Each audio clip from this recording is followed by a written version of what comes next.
Today is April 26, 2013, Julio Zamora. I have a severe, profound hearing impairment, and this is a video recording because I keep repeating myself and I can't hear what I'm saying, to what words I'm saying, so I had to make a video recording. And the video recording is as follows.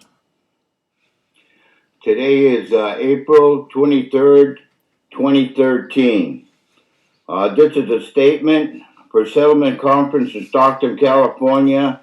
Judge Grill hearing. I'm waiting for a court date regarding receiving a legal document for hearing impairment that was ordered by Judge Grill and Stockton, California administrative judge. This is Julio Zamora at 1385 El Camino Way, Los Banos, California. I was hired at Safeway in 2002. At that time, in 2002 or 2003, I bought a lifetime medical plan from the Health and Welfare from the Teamsters for life, and I paid for 5 years ahead. I paid $3,000 plus, and I don't pay any premium when I retired. I paid 5 years ahead. And so on December 1st, I received a notice of offer of work also with a QME report stating I could do my customary duties, and a notice of offer of work on December 1st, 2010. On December 3rd, 2010, I went to work. On December 7th, 2010, I was flat out sent home.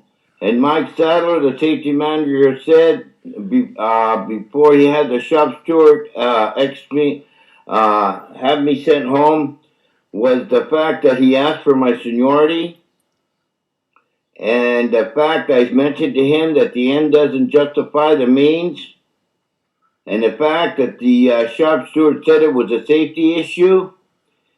And Mike Sadler said he's going to look into it and just flat out sent me home. And that happened on December 7th, 2010. Today is April 14, 2013. I got another notation for trial. I received a notice of offer of work on December 1st, 2010. On December 3rd, 2010, I went to work. On December 7th, 2010, made false accusations and flat out sent me home. And my trip sheet or time card, I have no idea what happened to it. It just disappeared. I received another notice of offer of work in 2013 from MORLES, Safeway Insurance. I should note on the first notice of offer of work, it was signed by Esperanza, Safeway Private Insurance in Arizona. So I received two notices of offer of work, and they did not comply. I received one in 2010 from Esperanza, and in 2013 I received another notice of offer of work from MORLES. In 2013, I'd like to note that for the record. And the fact that they don't wish to comply, and the terminal manager, James Williams, knows all this, and he doesn't want to comply with the notice of offer of work guaranteed for 1 year. And I didn't start one day on the 10 o'clock shift Eureka run. So I should note that for the record.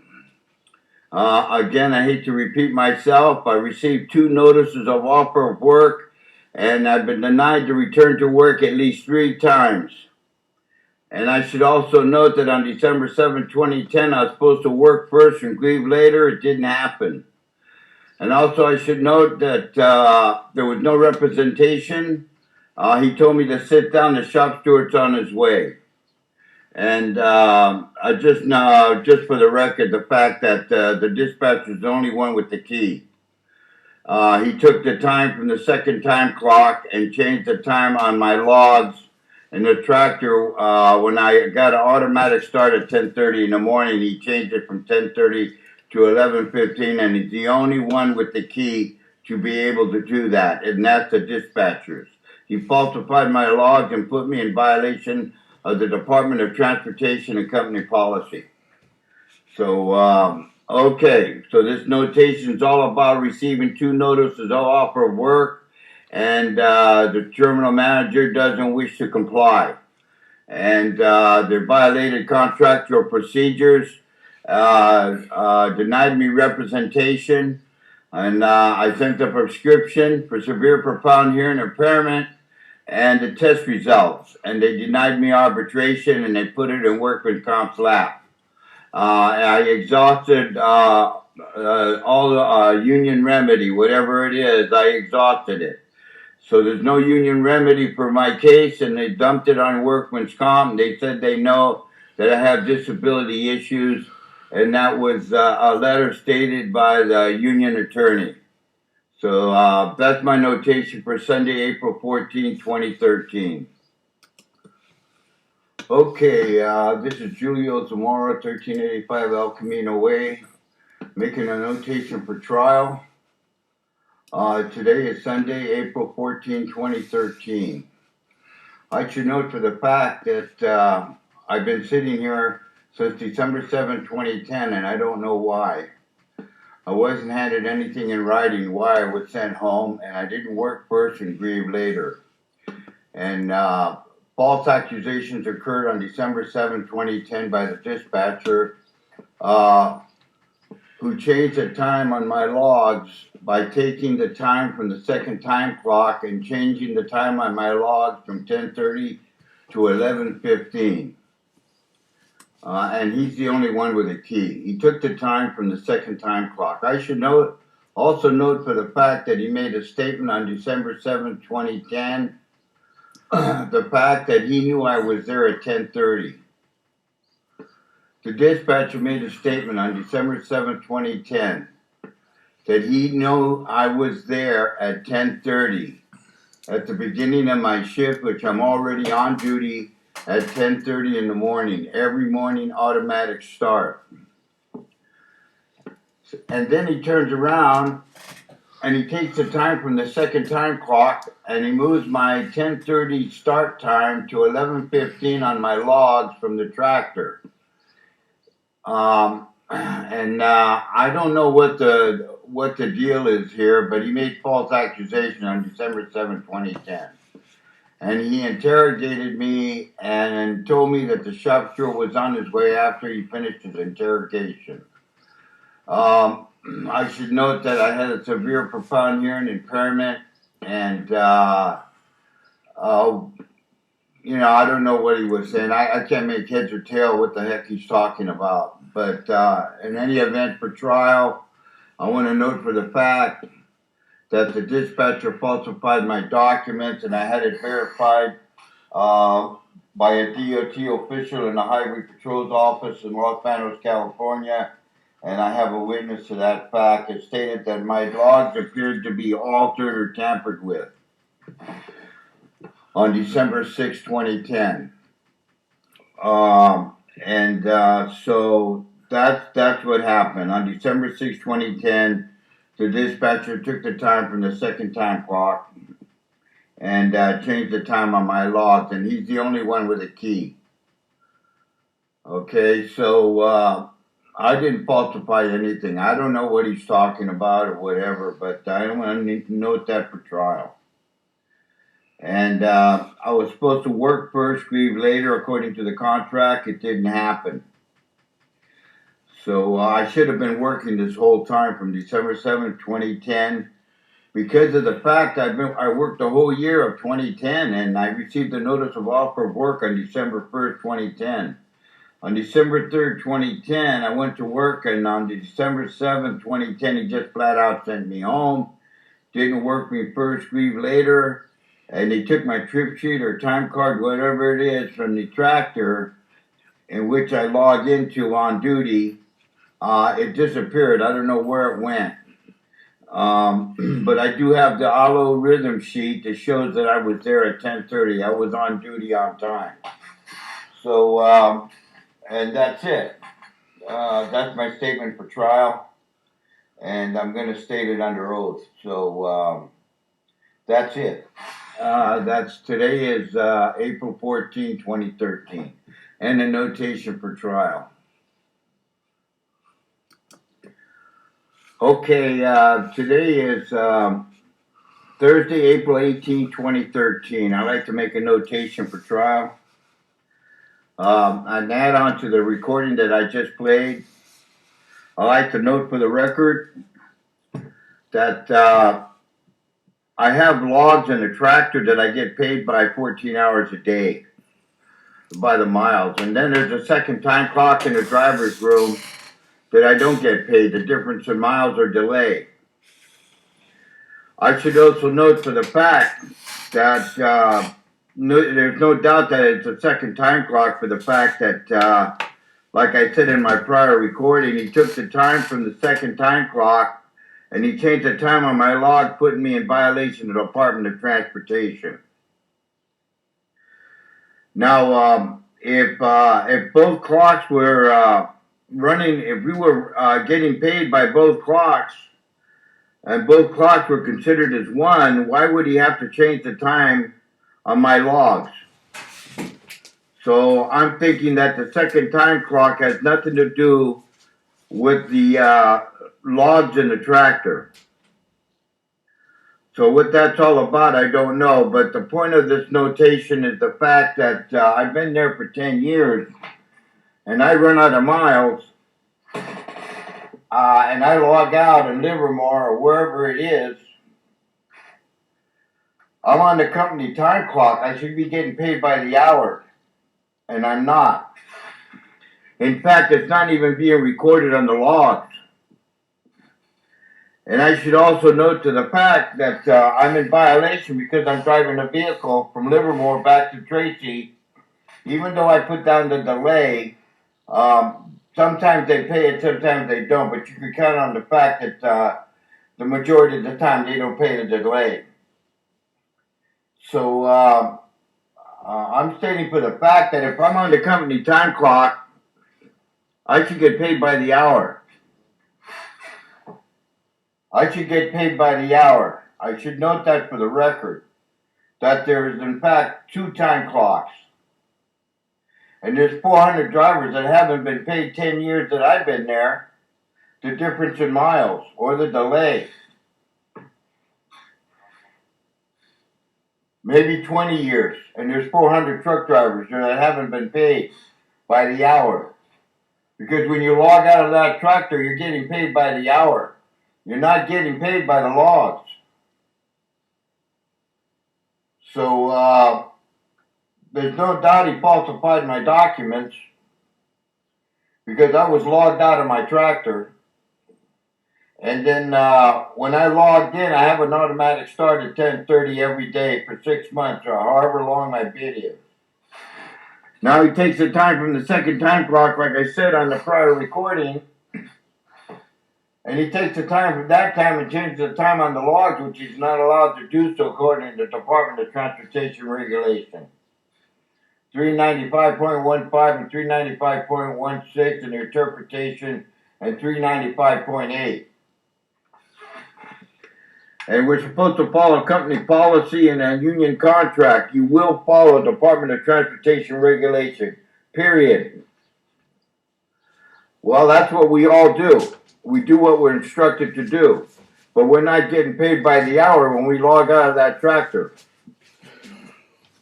Now, I don't know for sure, or whatever the story is, because I have a severe profound hearing impairment, so there could be a misunderstanding. But I don't believe it is, and that's why the court has to resolve this issue. The fact that it's Safeway running two time clocks. And why aren't the drivers getting paid the difference in miles or getting paid by the hour after they log out of that tractor? In which, when they log out of that tractor, they're required to go home, according to the Department of Transportation, and they're not allowed to do so, and they're on company time clock. They have to clock out. Or it's not logged out, they have to clock out, because you're already logged out. So, I'd just like to note that for the court. due to the fact that I exhausted the union remedy and was unable to bring up the situation that's at hand, and the union hasn't done anything about it, and the fact that they didn't follow contractors' procedures, and I wasn't able to stand up for my rights, and so I guess they just laid all this on workman's comp. And the fact that I have a hearing impairment and they're in violation of the Disability Act that was amended since 2000, amended in 2009 for the hearing impaired. I just want to bring all this up so that when it gets to trial, the judge can decide what the remedy really is or what it should be. But I like it included in trial, the fact that they have 2 time clocks and I haven't been paid for 10 years. And the fact that I don't get paid the difference in miles, or I don't get paid by the hour. And the fact that I've been waiting here for a phone call or registered mail to be returned to work. And I should get all that back pay from December 7, 2010 for the fact that my trip sheet or logs or time card, whatever, disappeared. And I was on the second time clock. I should be getting paid by the hour, but they didn't pay me. And the trip sheet or time card disappeared, like I said in the prior recording. I don't know where it is, but I should get paid for that day. And so, and they should, I hope the court considers to enforce a notice of offer of work. And the fact that I was an FMLA. And, Jesus Christ, man, I'm just sitting here and I don't know why. I don't know why.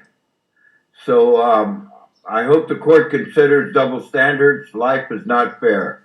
That's my recording concerning the time card, the second time clock. And today is Thursday, April 18, 2013. End of recording. I'd like to know one thing before I end this, is the fact that I get paid 14 hours a day.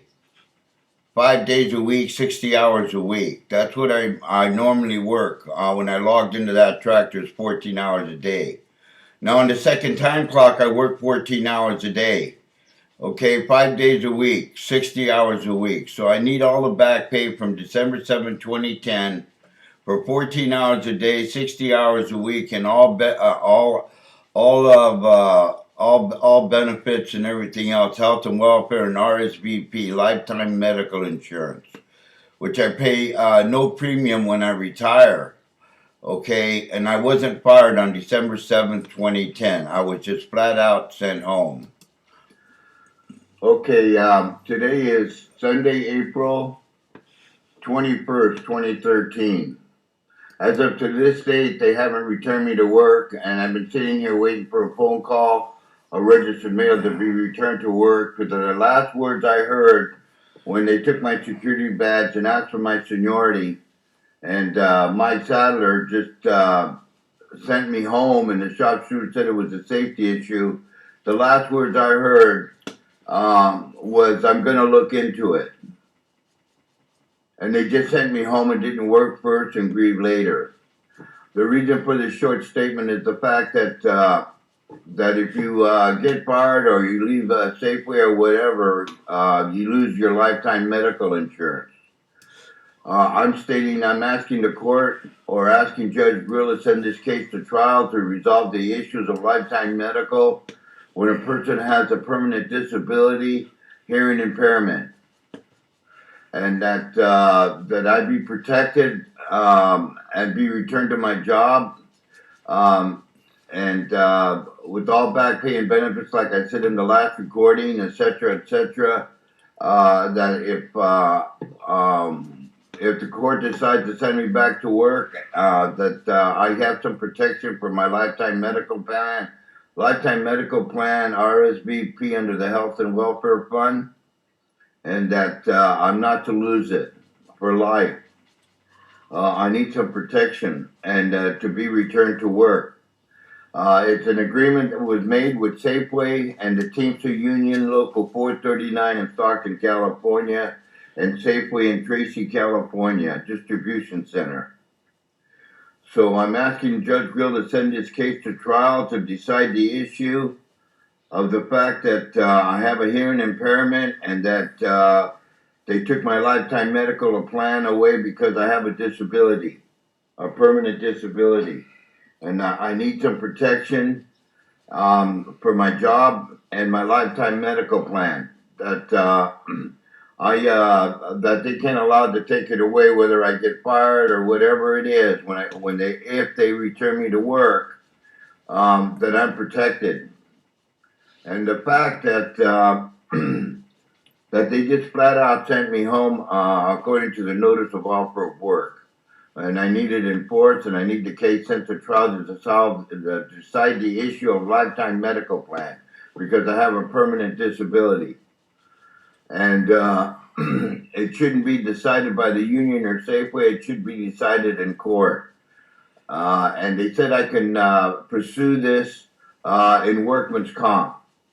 So I'm doing that. So again, I hope Judge Grill considers sending this to trial to resolve the issues of lifetime medical plan. And also to be returned to work with all back pay, like I said in the recording. I'm 73 years old, and I have 2 children in the university. So my life is on the line. So I, Julio Zamora, invoke double standards. Life is not fair. Is that he's been looking in. Okay, this is a notation for trial. I'm not going to add this to the recording that for Judge Grill Settlement Conference. This notation is just for trial. A reminder, the fact that the union attorney sent me a letter in my Modesto Legal Clinic that I was fired on December 16, 2010.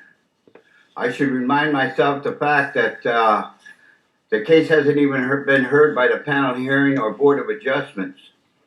And the fact that Mike Sadler filed a grievance and it was received by local 439 in Stockton, California from Safeway Trace Street Distribution Center in Tracy, California. The fact is that the company took it upon themselves to fire me on December 16, 2010, which was denied on December 17, 2010. In other words, what I'm saying is that Safeway fired me, the union denied the discharge, and the fact that they didn't file in a timely manner within 10 days or whatever it is, the fact remains that the discharge is incorrect. They didn't follow contractual procedure. They didn't work me first, grieve later. I didn't have representation on by the dispatcher. He told me the shop steward's on his way. He told me to sit down. Now, how can you be fired on December 16, 2010, and the grievance hasn't even been filed yet? It hasn't even been brought to the union's attention that I was fired on December 16, 2010. How is that possible? I was sent home with nothing in writing, nothing in my hand, nothing received within the time limits, null and void, final and binding, and the issues are dropped if it's not filed within a timely manner. So I wasn't fired,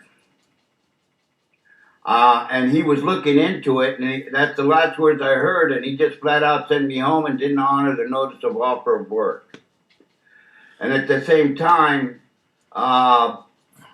I guess they call Health and Welfare. Health and Welfare called them to find out where the payment is, but I tend to be corrected on that. But in any event, they didn't make a payment to Health and Welfare for lifetime medical insurance, RSVP, which I paid for 5 years ahead for lifetime medical.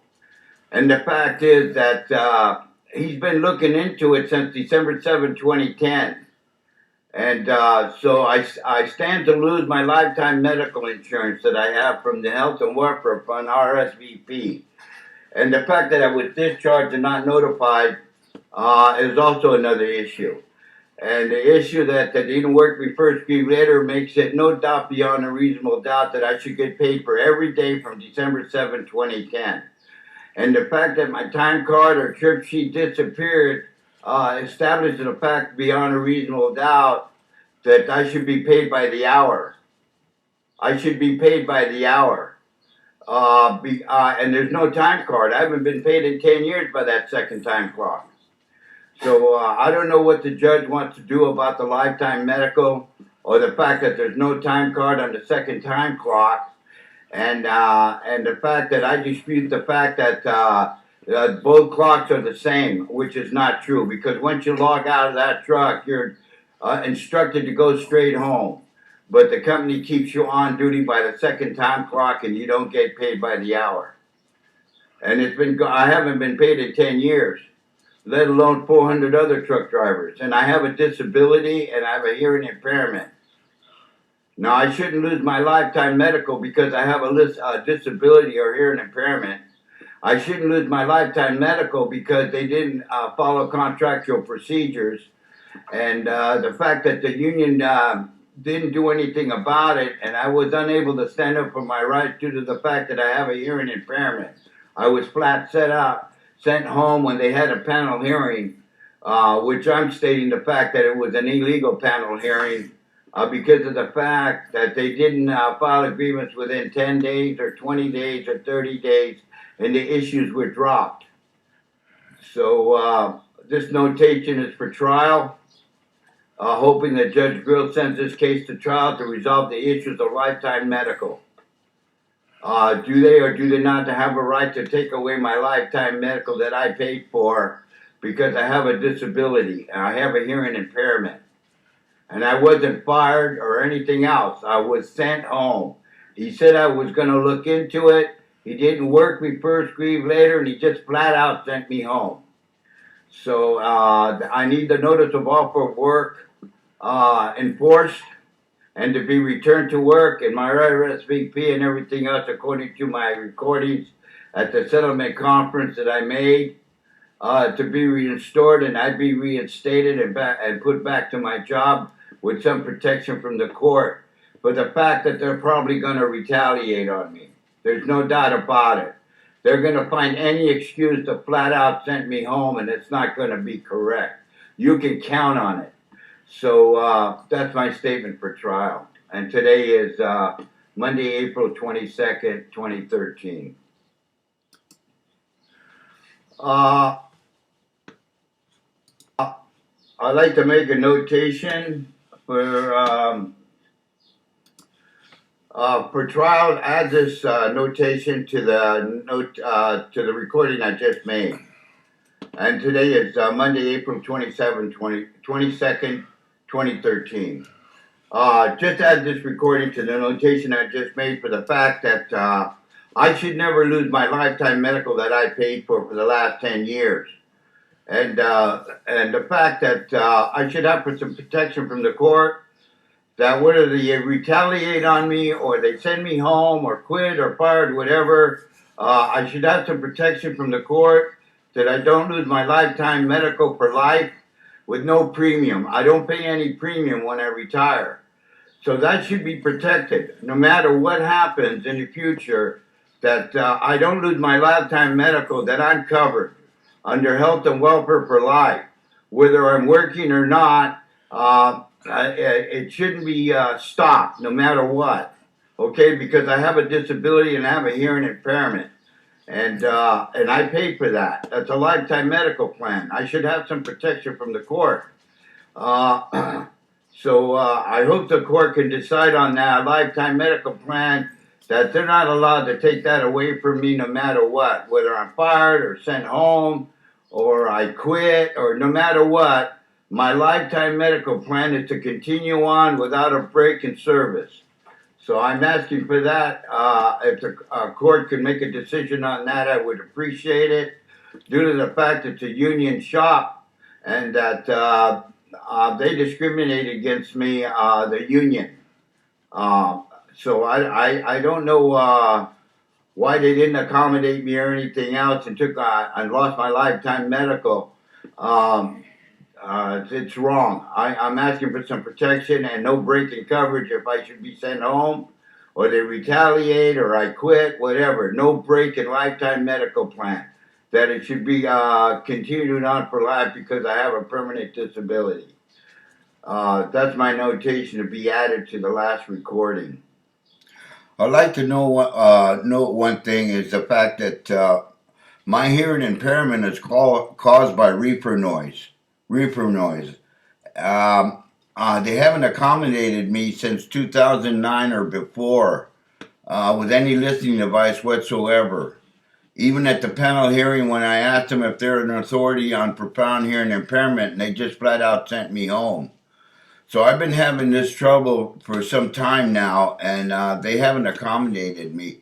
I would appreciate if the court could consider this the fact that the repercussions of them not giving the court not reinstating my lifetime medical and no break in service is the fact that I have a son in the United States Air Force. And I have a daughter that goes to the university. They're both going to the university. And my daughter's got one more year before she gets her BS degree in biology. And I'd like to note one thing today is that is April 26, 2013. I've been supporting my children and I'm 73 years old. And yesterday I got some news that my son has been called into active duty in the Air Force. He's got to go to Saudi Arabia or somewhere. And I don't know. This probably doesn't have anything to do with with the decision of the court, but I would like them to consider the fact that my son's been called to active duty, and I need that lifetime medical because they're covered and they're 26 years old. It also covers the medical part for college, a university, which is very expensive. But mainly my son, if anything happens to him overseas, I have that lifetime medical so that when he comes home, he can get therapy or whatever is needed to cure his injuries. But also, I need it for myself mainly because I do have on-the-job injuries and they're serious. It's just I don't want to have any operation or anything else until I take care of my children so they can finish the university. And now that the fact my son has been called up to active duty, I really need that lifetime medical. So I hope the court would consider, give me some consideration in this matter regarding lifetime medical plan. Okay, today is Wednesday, April 10, 2013. I'm making a notation of the fact that I'm going to deliver 2 discs and a short statement for both attorneys to Modesto Legal Clinic, Modesto, California. I'm going to hand these 2 envelopes with 2 discs to Melissa and to have one forwarded to Safeway Attorney. I should also note that tomorrow, Thursday, April 11, 2013, I will have all the documents in my presence. And if she could request any, I will have them there so she can make a copy to back up my statement.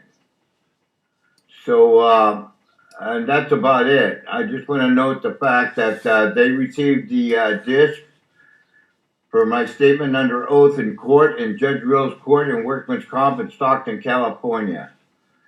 And so that they're aware of the fact that I'm going to make a statement under oath, I'm going to play a video disc so they know. And at that time, they should produce any documents that they have to debate my statement that I'm making under oath that they complied within the time limits. The time limits, according to the contract, are in 10-day sequence. Okay, 10-day sequence. So in other words, they have to file agreements for all suspension and discharges within 10 days.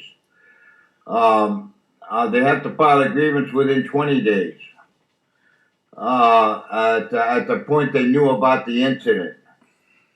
So, in other words, what I'm stating here is the fact that they didn't offer or have the opportunity to go to Board of Adjustments.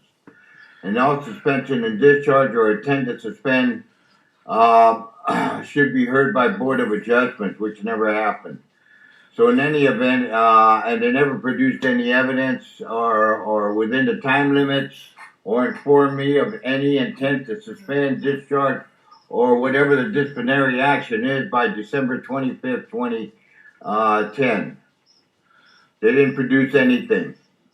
In fact, they didn't do anything. Okay, so this is a notation that I'll have the documents, including the document that Local 439 Teamsters in Stockton, California received agreements stamped Local 439 received. Okay, on December 17, 2010. I should note that's more than 10 days. And that's my notation. I just want to make it clear that both the union attorneys are informed of my statement under oath. Whenever I receive a court date, I should get a hearing date for settlement conference with Judge Grill very soon. He's been waiting for them to, I guess, to apply for a court date or whatever, but I've been sitting here waiting, and he has the legal documents for severe profound hearing impairment. I'm partially deaf. So he's been waiting for them to come back because he ordered the legal documents and they're done already. So that's my notation for April 10, Wednesday, 2013. Let it be noted. A double standard is the application of different sets of principles for familiar situations or two different people in the same situation.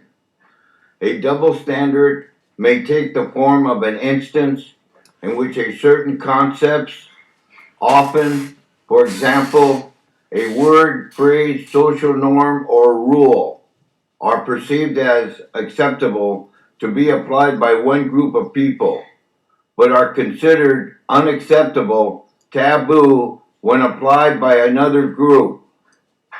The concept of double standard has long been applied, as early as 1872, to different moral structures on men versus women.